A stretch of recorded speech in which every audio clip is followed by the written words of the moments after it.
vraiment, il avait une position très très senior dans l'entreprise. Et l'autre, c'était un jeune qui venait d'arriver et qui était extrêmement impressionné par le fait de se retrouver dans une grosse entreprise à haute technologie. J'ai rencontré le plus jeune par la suite. Et en fait, lui, il me dit, mais quel privilège j'ai de pouvoir parler à ce monsieur qui m'apprend tellement de choses. Et je lui dis, mais tu sais qu'il est très content que tu lui aies appris à utiliser Doodle. Et sur le coup, il était tellement fier, j'ai vraiment vu dans l'écoute active son corps se redresser, mais il avait une fierté, c'était vraiment très très chouette. Bonjour et bienvenue sur le Mouton à 5 pattes, le podcast qui vous présente le recrutement sous forme de rencontres, d'histoires insolites et d'interventions d'experts. Le Mouton à 5 pattes, animé par moi-même, Stéphanie Renier, cofondatrice de Gentis Recrutement, s'adresse aux recruteurs, aux candidats à la recherche d'un emploi, ainsi qu'à toutes les personnes évoluant dans le monde des ressources humaines, ou encore aux managers qui rencontrent des difficultés à trouver leur mouton à 5 pattes.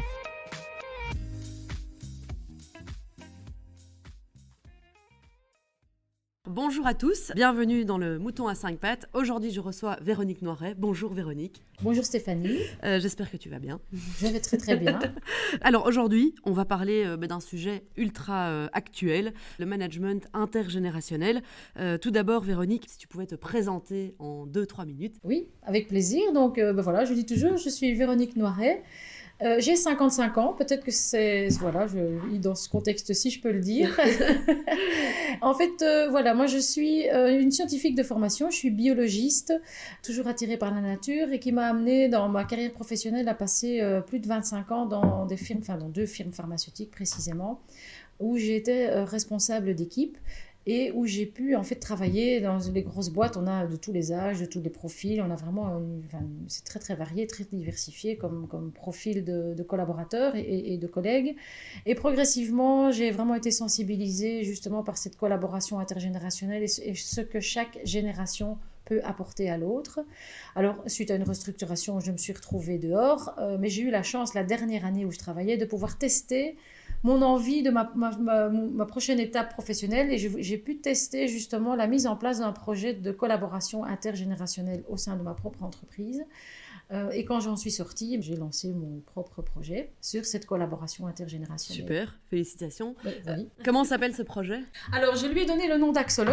Axolot. Axolot. Alors, en général, je n'ai pas testé avec vous, mais en général, un axolot, peu de gens de ma génération savent ce que c'est. Alors, bon, vous êtes un petit peu plus jeune que moi. Mais je ne sais pas ce que c'est, Axolot. Non. Donc, c'est que tu es déjà parmi les plus âgés. C'est ma fille, en fait, ma fille qui avait 19 ans à ce moment-là, qui m'a dit, mais pourquoi tu n'appelles pas ton projet Axolot ? Les conditions, en fait, pour donner un nom à mon projet, c'était, je voulais quelque chose qui symbolise la régénérescence, parce que c'est, en fait, finalement, un projet axé sur la régénérescence du capital humain. Et l'axolot, en fait, c'est un petit amphibien qui a la capacité de se régénérer.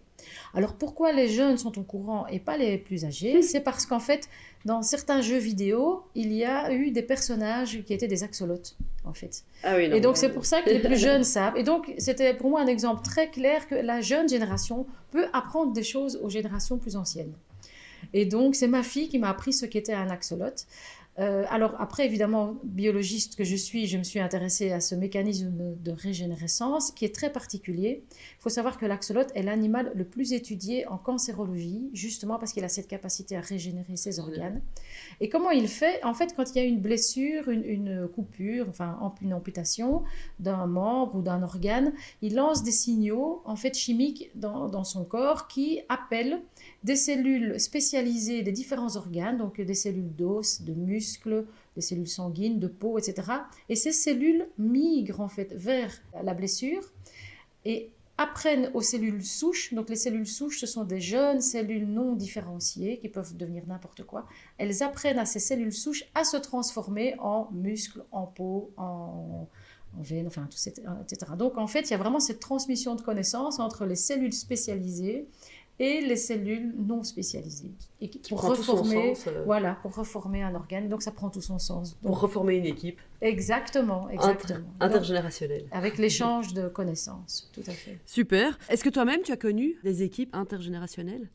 Ben oui, tout à fait. J'étais à la fin, donc moi j'avais une cinquantaine d'années quand j'avais moi-même des très jeunes personnes dans mon équipe.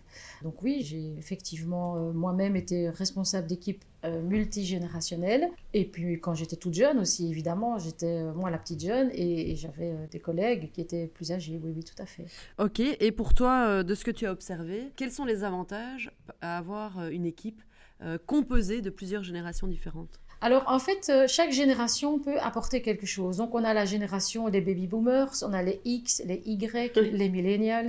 Et chaque génération a une façon de fonctionner qui est propre à elle en fonction du contexte dans lequel elle a grandi, en fait. Donc, il faut savoir que les baby boomers, maintenant, qui quittent un peu le monde du travail, ce sont ceux qui ont inventé le rock'n'roll, juste pour la petite histoire, ont acquis énormément d'expérience à un moment donné où finalement c'était la génération où tout est possible. Les années 50, les années 60, c'était le... Par contre, les millennials, ce sont ceux qui sont nés avec, alors on le dit toujours en riant, mais presque un smartphone dans la main. En fait, ils n'ont pas connu les 33 tours.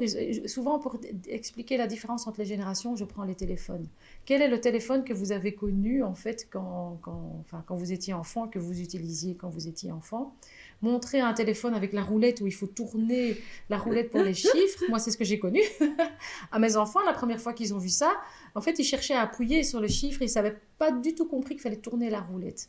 Donc voilà, ça c'est juste pour expliquer à quel point, en fait, le 20e et le 21e siècle, on voit une accélération de justement cette évolution technologique qui font que les générations sont très différentes l'une à l'autre. Et donc, pour revenir à la question, pourquoi est-ce important? C'est parce que chacun apporte quelque chose.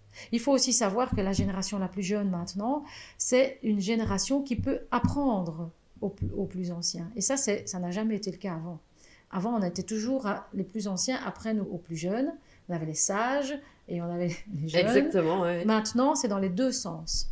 Et donc, cette collaboration intergénérationnelle est vraiment bidirectionnelle, si je puis dire. Donc, chacun apprend de l'autre. C'est ça. Et alors, du coup, quels sont un peu les défis que tu as observés sur le terrain dans ces équipes intergénérationnelles? C'est se comprendre et se connaître, en fait. Et donc, moi, ce que je propose, en fait, dans ce projet Axolot, c'est vraiment, dans un tout premier temps, c'est de prendre conscience soi-même de ses propres préjugés. On voit les préjugés des autres ou les préjugés qui nous affectent. Nous, par exemple, ici autour de la table, en tant que femmes, on voit tout de suite quand on a une discrimination liée au fait que nous sommes des femmes, et peut-être que nous sommes nous-mêmes, dans certains de nos comportements, discriminants pour quelque chose. Et donc, c'est vraiment prendre conscience de cette discrimination. Ensuite, je trouve que ce qui est important, c'est d'apprendre à écouter les besoins de l'autre. Et donc, ce que je propose aussi, c'est des ateliers où on apprend l'écoute active. Donc l'écoute active, ce n'est pas seulement ce que je dis, mais aussi comment je le dis et quels sont tous les signaux qui se dégagent et arriver à les interpréter. Donc c'est vraiment l'écoute active et le questionnement, les questions ouvertes. En fait, ce sont des techniques de coaching. Pour tous ceux qui ont suivi des formations en coaching vont reconnaître ce que je dis là, mais les questions ouvertes, vraiment pour faire réfléchir les personnes. Donc il y a vraiment le questionnement. Et puis il y a toute cette partie de mentoring et de mentorat. Donc c'est vraiment cette transmission de compétences. Ce qui est très important, et c'est là qu'intervient l'entreprise, c'est que souvent l'entreprise ne réfléchit pas à se dire quelles sont les compétences dont j'ai besoin aujourd'hui et où se trouvent-elles, quelles sont les compétences que je vais avoir demain, et où se trouve-t-elle? Souvent, on est dans l'immédiat et on ne réfléchit pas dans 3 à 5 ans, je vais avoir besoin de telle ou de telle compétence. Et donc, est-ce que je les ai déjà? Et si je ne les ai pas encore, qu'est-ce que je vais faire pour les acquérir?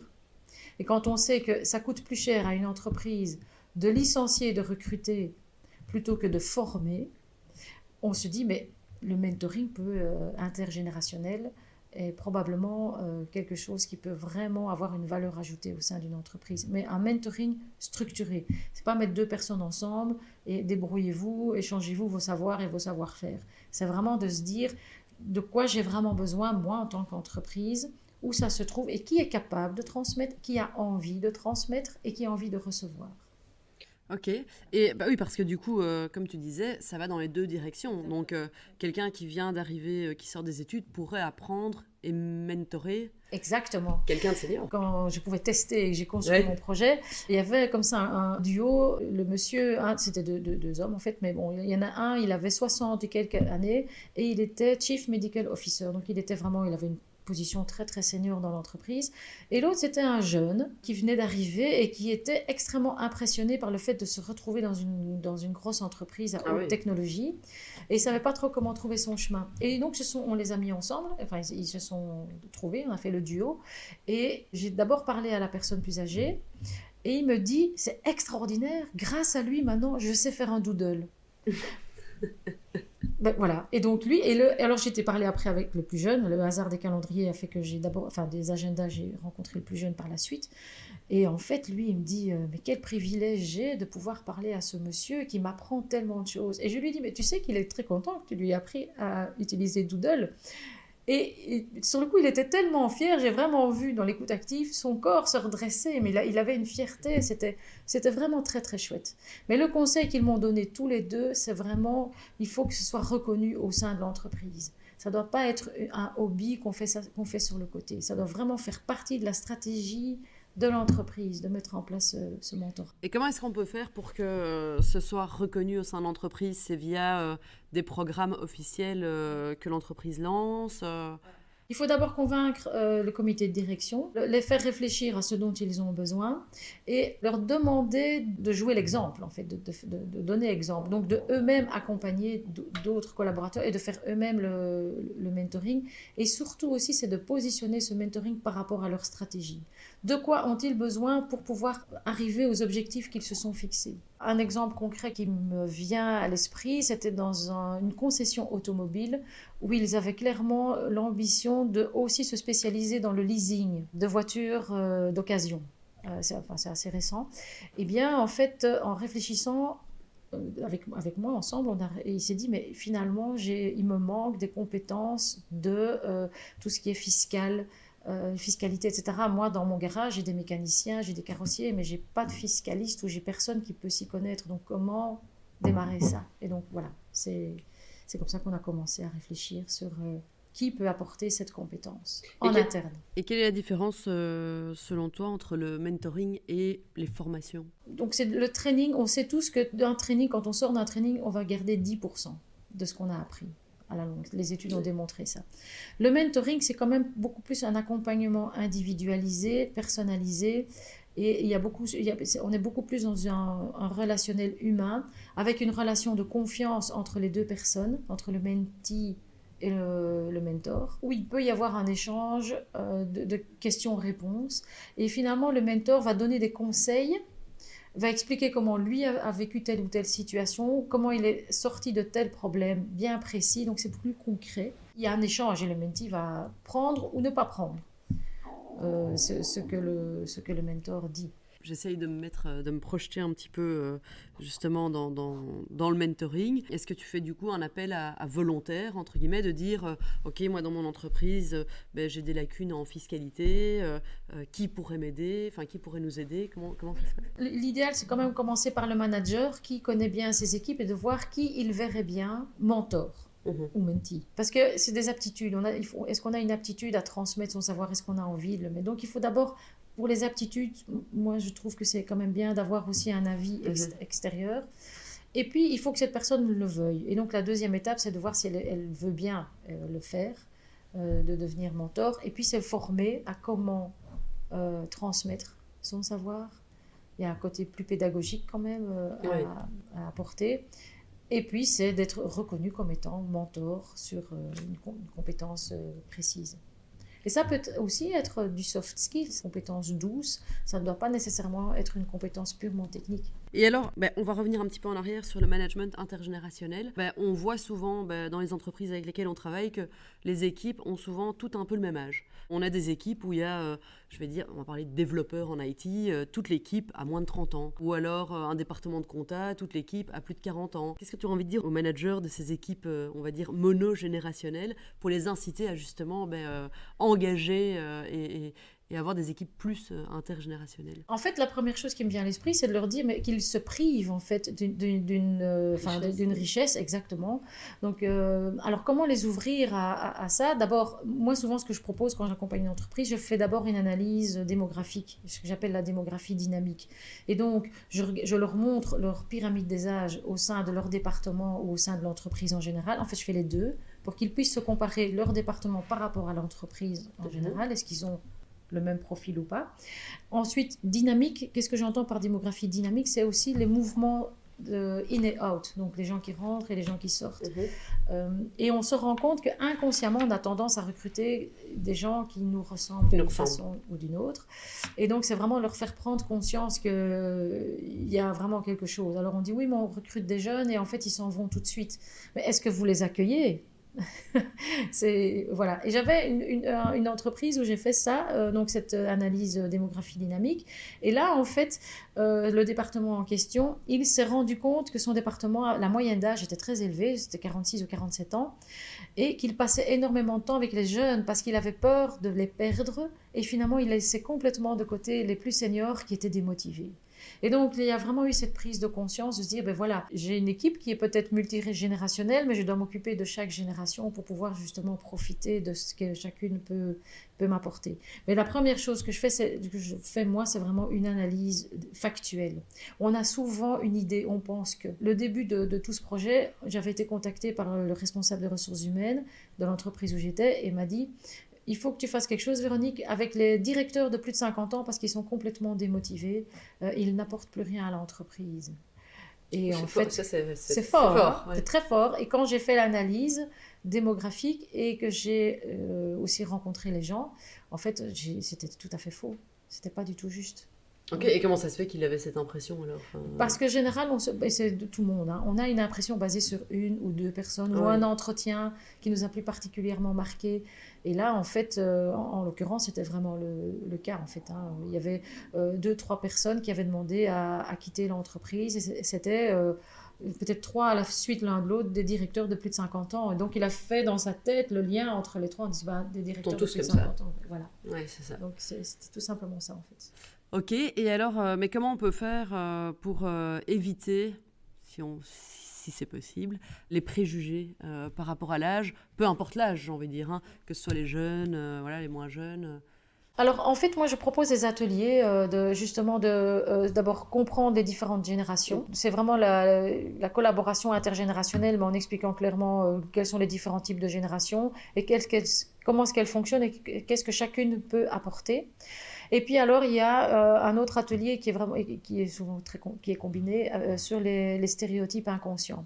Et j'essaye de faire une confrontation douce. Et pour faire un exemple de confrontation douce, si je puis dire, donc c'est parce que si on me dit, mais toi, tu es discriminant, c'est non, pas du tout. Donc, je raconte une histoire. Et en fait, je leur fais prendre conscience qu'ils ont tous eu une idée bien précise et qui n'est pas la bonne histoire, en fait. Hein. Ok, et c'est quoi cette histoire Alors, l'histoire, en fait, c'est donc un père et son fils qui s'en vont à un match de football. Ouais. Et donc, ils partent en voiture et malheureusement, il y a un accident. Ils ont un accident très grave et avant que les secours ne puissent arriver, le père décède. Le fils est toujours vivant mais dans un état très critique. Donc l'ambulance en fait emmène les deux personnes mais s'occupe surtout du fils qui est gravement blessé au service des urgences le plus proche. Et l'urgentiste rentre dans la pièce et dit « Ah, mon fils !» Comment vous expliquez ça? Attends. Quoi? L'ambition, c'est le grand-père alors? Non.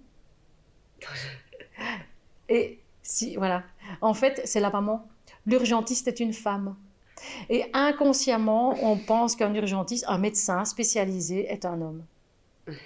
Et alors, j'entends toutes les histoires. Hein. Le grand-père, j'avais jamais entendu, mais j'avais dit, ce sont des homosexuels, enfin, c'est souvent ce que j'entends, où ils élaborent des choses. C'est un enfant qui a été abandonné, puis qui a été adopté. Enfin, j'entends beaucoup de choses, mais ça, c'est clairement pour montrer.